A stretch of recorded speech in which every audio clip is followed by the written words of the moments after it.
Hello, nerds. Thank you for watching Generally Nerdy. This is the Week in Nerdom, your twice-weekly source for all of the nerdy news headlines across music, TV, movies, gaming, comic books, and more, should we get more. I am Dustin. This is my show. Let's hit the intro.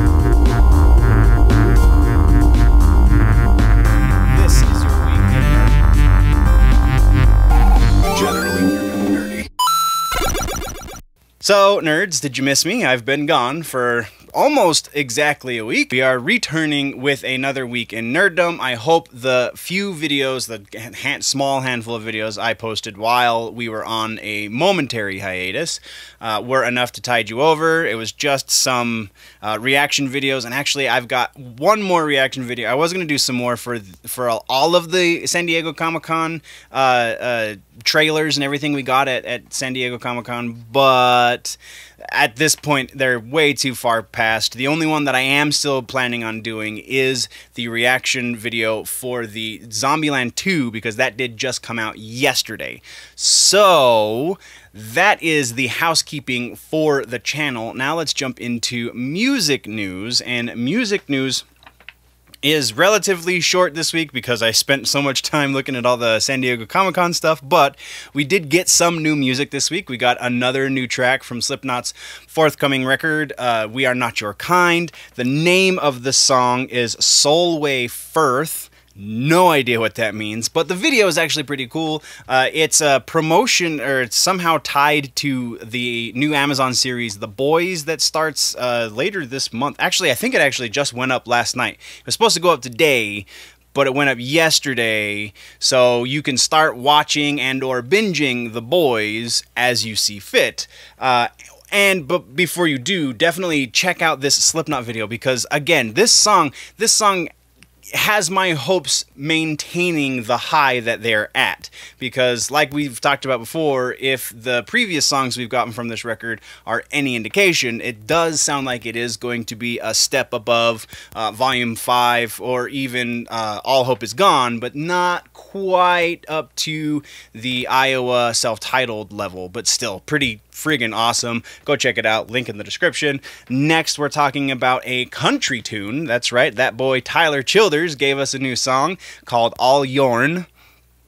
He has a new record coming out called Country Squire that will be out August 2nd, and the first tune that we got, the House on Fire, whatever it is. Pretty sure it's House Fire. The first tune we got off of this record was great. I really, really loved it. This tune is not so great. It's not bad by any means. I don't know if I've heard a bad Tyler Childers song, but this one is not one of his better ones. The video is really interesting. Check it down in the description. There is a link. It's a drug-fueled craziness. So that's, I mean, you could take with that however you want, because drugs, but still pretty good country tune. It's a thing. I'm still kind of riding the fence on, I'm not going to lie. So, and then our last piece of music news is actually a little bit more meta, because it's specifically dealing with a pop star, Katy Perry to be precise, and her producer, Dr. Luke. If you are unaware, real quick rundown, Katy Perry is being sued for her song Dark Horse because there is a gospel rapper who claims that the bass line for the song Dark Horse and the bass line for his song, and I didn't put his song in the notes, so I couldn't say, but you're listening to his right now, and it was hers just a second ago. They are the suit claims that Dr. Luke, and by extension Katy Perry, though the suit is only against Katy Perry because she's the one who produced or who published it. Dr. Luke produced it, Katy Perry published it.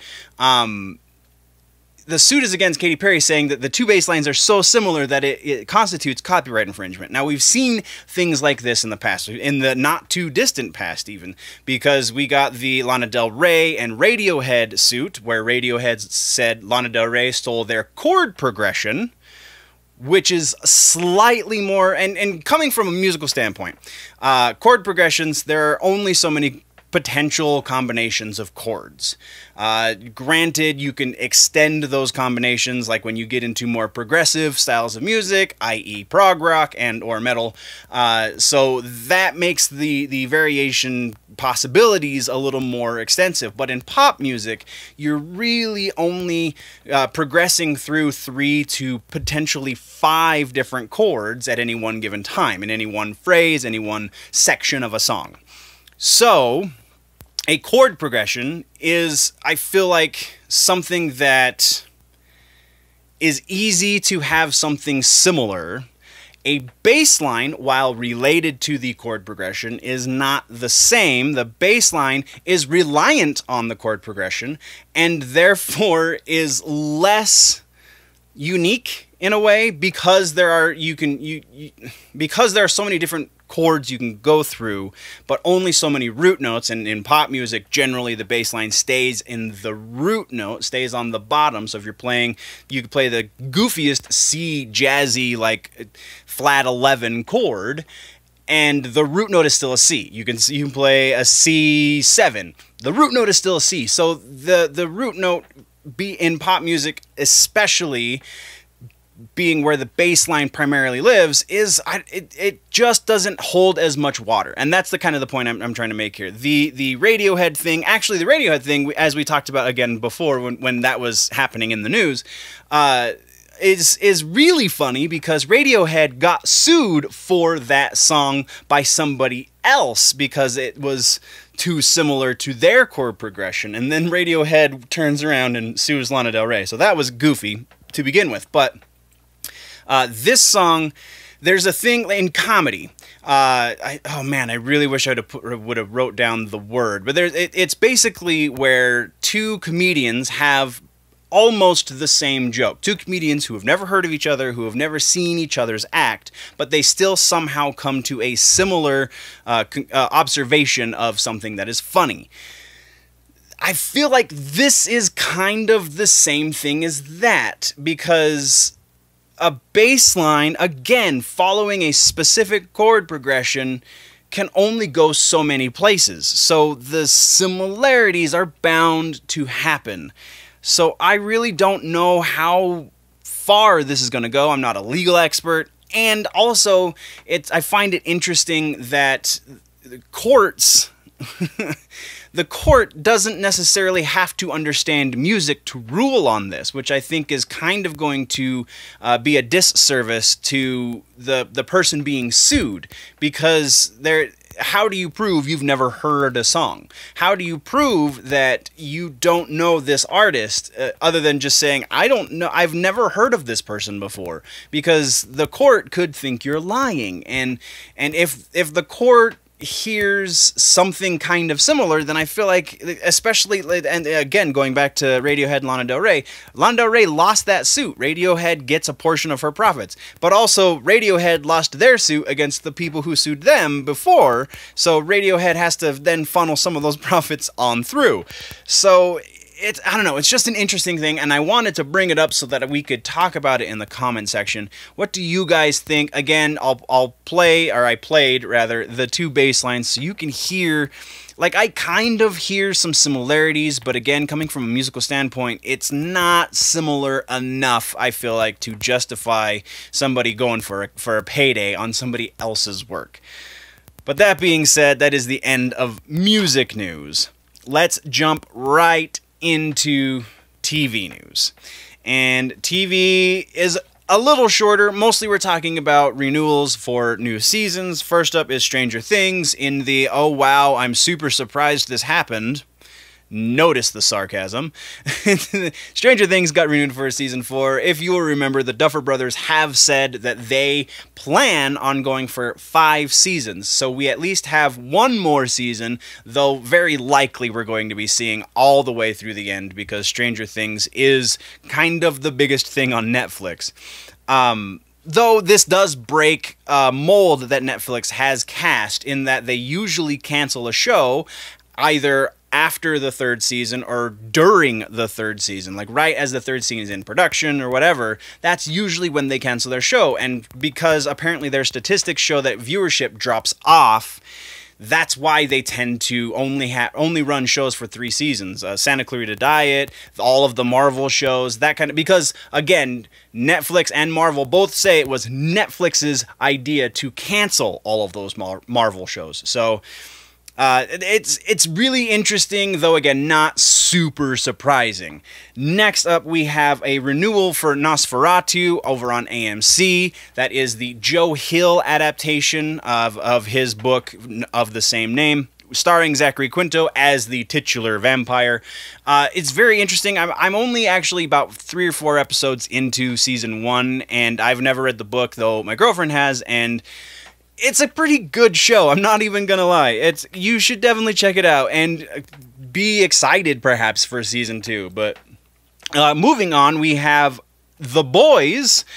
Yes, The Boys, that just went up today. As I was doing this research a few days ago, it had not gone up yet, but Amazon has already renewed their superhero quasi-spoof.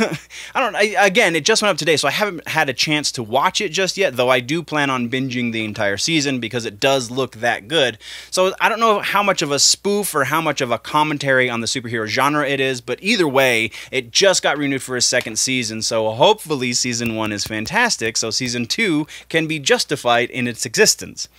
And then the last piece of TV news for this episode is The Lord of the Rings. We got our first official casting announcement for the Amazon Lord of the Rings series.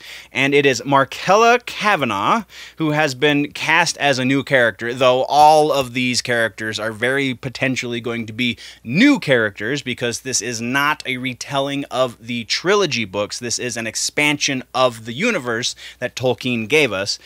So she has been cast as Tyra, and she's a relatively unknown in America actor. She is an Australian actor. She's been on Australian TV series Romper Stomper, as well as Picnic at Hanging Rock, which is an Amazon series. But those are her biggest roles, so it'll be very interesting to see how this rolls out. Now, let's kick over to movie news, and in movie news, technically this is our biggest section, but that's mostly because you're getting a bonus piece at the end, so hold your horses, we're going to get to that bonus piece. First and foremost, we're talking Little Mermaid. We have another potential casting announcement here, and this one has me scratching my head slightly more than the last one, but only because the last one was what it was, really. Deadline is reporting that Javier Bardem, that's right, the dude from No Country for Old Men, Javier Bardem is going potentially to be cast as Triton, Ariel's father.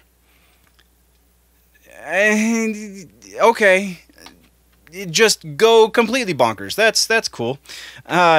Makes little sense to me, though I do love Javier Bardem. I think he's a fantastic actor. It'll just be interesting to see how he attacks being the father of now what is apparently a mixed race Ariel. Next, we got Jane Silent Bob Reboot update. That is coming from Comic-Con and technically Instagram because it's direct from Kevin Smith. If you watched the Kevin Smith panel at Comic-Con, then you already know this, but if you did not, and you don't follow him on the Instagrams, which you probably should, because he's pretty cool, he's got some good posts, there are going to be 3 different Batman actors in his Jane Silent Bob Reboot movie. Which 3 is he going to have is still not 100% known, though we do know that Ben Affleck is going to be in the movie, as well as Val Kilmer. So who is the third Batman actor, I wonder. So that is pretty awesome. Next, we're talking about Coraline, and Neil Gaiman took to Twitter to squash some rumors. So if you have heard that they are working on a live-action Coraline, I don't believe we've reported on it on this show, though we very well could have. Neil Gaiman, again, took to Twitter to squash those rumors, saying, no, there is no live-action Coraline in the works. Then somebody said, well, now that you know that there's some interest in it, why don't you do it anyway? And to which Gaiman also replied, no, there isn't interest in it, because most of the internet buzz has been, why is this a thing? And so we are not going to do it. And obviously, I'm paraphrasing, but that's effectively the gist of what he had to say. So no Coraline live-action movie is coming. You can, all of you huge Neil Gaiman fans that were up in arms about this, you can lay that to rest. We are not getting it. Next, we're talking Quentin Tarantino, and specifically his next 2 movies. That's right, you heard me correctly. 2 movies. We know that he originally set out to make 10 movies throughout the course of his career, and those 10 movies will be done as of the next movie he is set to make, which right now sounds like it might be Star Trek. He has come out recently on the Happy.Sad.Confused podcast and said a couple of things. First of all, that he's not sure he wants to end his movie career on a Star Trek movie, though he is still excited to make said Star Trek movie. He also said that he has been kicking around ideas for a 3rd Kill Bill movie. So that 10 movie career sounds like it just turned into an 11 movie career. Next, fans of the Riddick franchise have reason to rejoice now, because we just got an announcement from Vin Diesel himself via Instagram that there is now a script for the 4th movie in the franchise, tentatively titled Riddick 4: Furya. So it sounds like we're going to be seeing Riddick's home planet. That is pretty awesome. Whether this is going to be a prequel or a sequel still remains to be seen, though if I remember correctly, my Riddick lore, and I'm not super up to date on that, but I believe Furya was destroyed throughout the lore, so this very potentially is going to be a prequel. Though again, I could be wrong, and this very well could just be a new sequel. And then our last regular piece of news for movies for this episode, guys, has to do with an actor who is an interesting piece in the nerd culture. Rutger Hauer has passed away at the age of 75. He had a mysterious illness from reports that I read, and that is what ended his life just this past week. He will be missed. He was definitely a force, not just in the nerd community, but in the acting community as a whole. He left a very unique stamp on the culture. So take a moment and just remember all of the crazy cool things that Rutger Hauer did. If you don't know who Rutger Hauer is, then you really need to go watch the original Blade Runner movie. And like I said, at the end of this movies section, we are doing a little bit of a bonus because I was gone for a week, because I was, I had other things to do, to make the monies, to pay the bills. I was gone for a week, and it just so happened to be the weekend of San Diego Comic-Con. So I have a list of bullet points. We're not going to go in crazy detail, but we are going to list off these bullet points of not all of, some of the more noteworthy things that happened at San Diego Comic-Con. So if you are behind on catching up, these are the things you should start with, and we're going to start first. We got a Superman Red Sun trailer for the animated movie that is going to be coming out. I have not been able to get my hands on it. I have scoured the internet. It is definitely not on the YouTubes, and I haven't found any pirated versions. Nothing is available, though I am told that a Red Sun trailer was shown at San Diego Comic-Con, so that is a thing. Supernatural fans are going to be super excited about Season 15 because Adam, the third Winchester brother, will be returning. The original actor is going to be playing him, and he is going to be in the show. Next is Thor Love and Thunder is going to be the 4th movie. Chris Hemsworth is going to be in the movie, though the title of Thor is going to be passed over to Natalie Portman, much like they did in the comics. And if you didn't see this one coming, you haven't been paying attention. Todd McFarlane announced at San Diego Comic-Con that he is going to take the funding for his Spawn reboot into his own hands and crowdfund the project. Daniel Bruhl has made it known that he not only is going to be resuming his role as Zemo in the Falcon and Winter Soldier series, but he's also going to return to a more comic-accurate look for the character as he's going to wear the mask. Kevin Feige revealed that the first season, at least, of the What If series that is going to be on Disney Plus will circle around events that have already happened in the first 23 Marvel Cinematic Universe movies, so they're going to deal with elements that could have happened but didn't in the original 23 movies.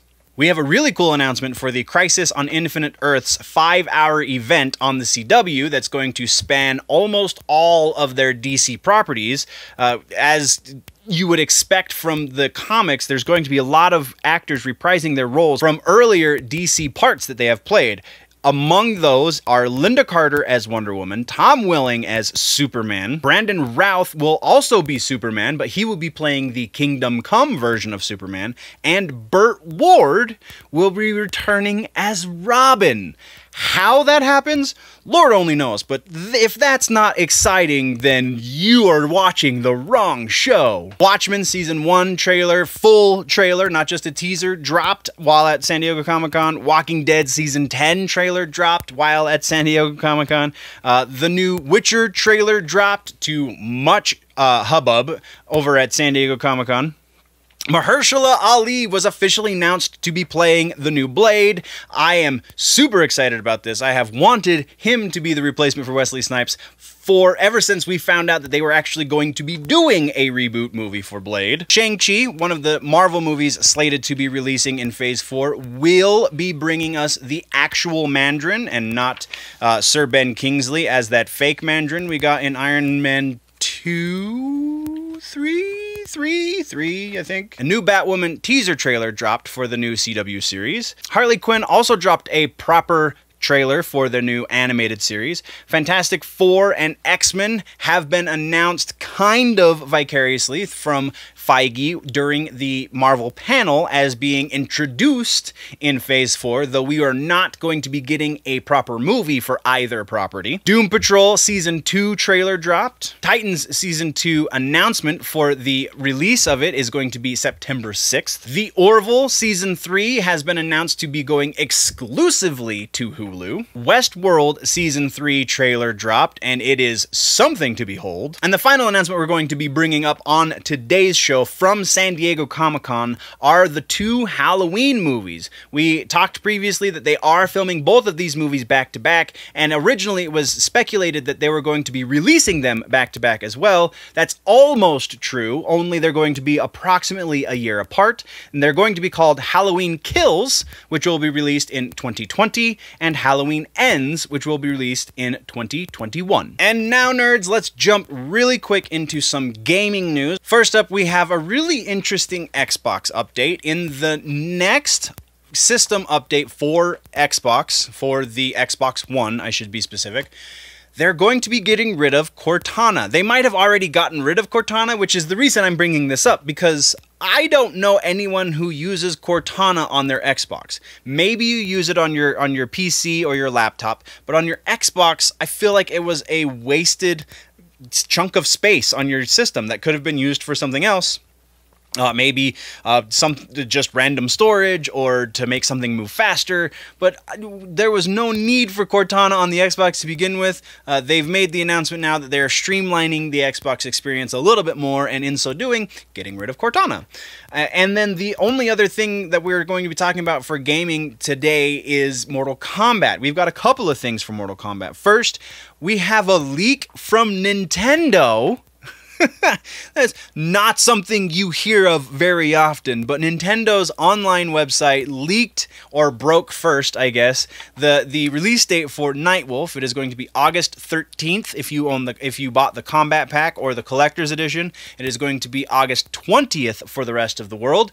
So that was not supposed to be information we got from Nintendo. NetherRealm was supposed to make that announcement, but Nintendo apparently got a little overzealous and posted it, and last I checked, it was still on the Nintendo website, so since the cat's out of the bag, NetherRealm's just going with it, it sounds like. But then the other thing that we're talking about real quick for Mortal Kombat is a new skin for Sub-Zero. So if you are unaware, there is a DJ who remixed the original Mortal Kombat theme song. His name is Dimitri Vegas, and he is going to be getting his own skin in the game.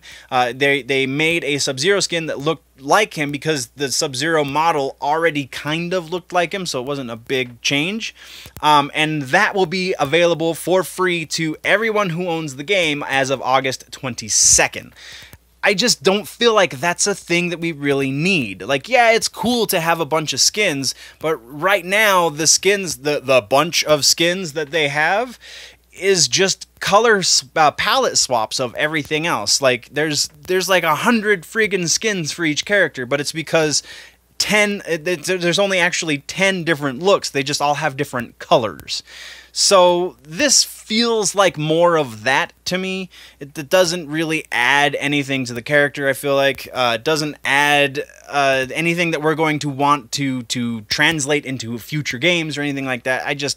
It's not really something we needed, though kudos to Dimitri Vegas because he just got his face in one of the greatest fighting games of all time. So yeah, there's that. And then we're going to finish with comic books like we do all the time. And in comic books, we have a really interesting update from DC. In Batgirl number 37, we got a new Oracle.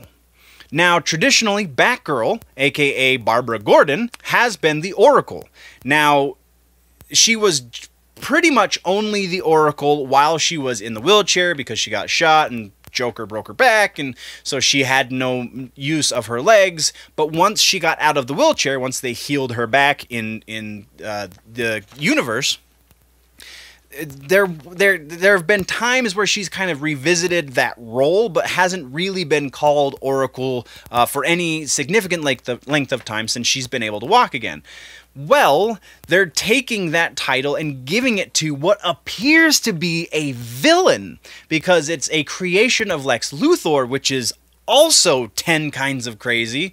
So I really hope, my sincere hope is that this is going to be a new anti-hero that is in specifically one of Batgirl's nemesis or one of Batgirl's villains, I guess, one of her rogues, because she has so few. Really, the only one she has is Jim Gordon Jr. So this would be, if they can do it well, this will be a great addition to Batgirl's Rogues Gallery, rather.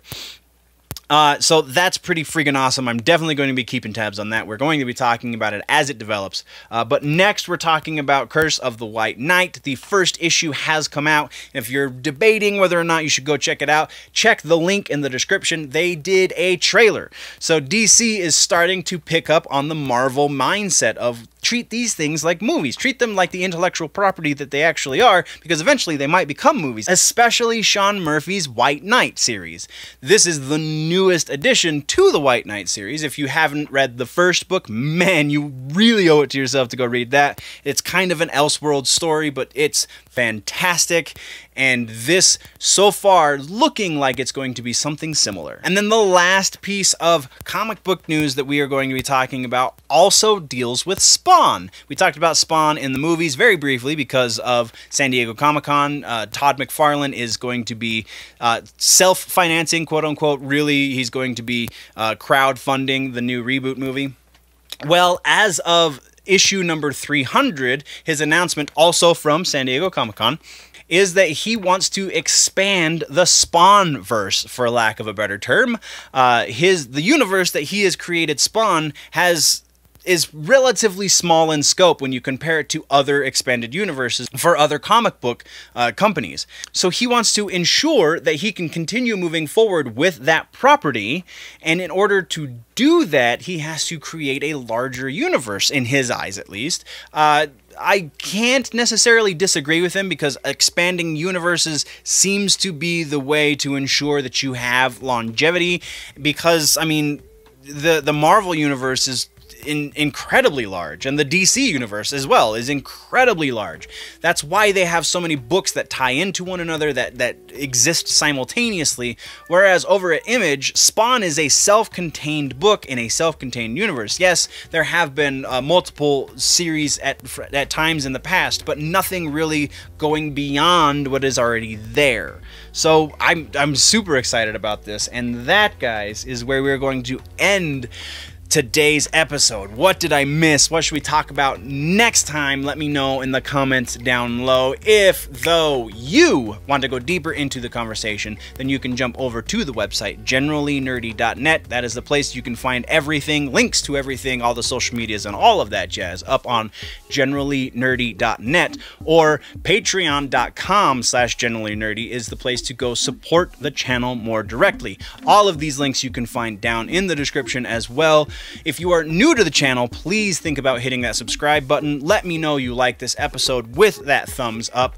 If you are falling behind on your nerd news and you want to catch up, there is a box right there to the left of my face that you can do that. You can click on the other box and go see other things that are happening on the channel. But before we go click on those boxes or visit that website or do all of the other things, guys, always remember that if it's generally nerdy, it's probably here.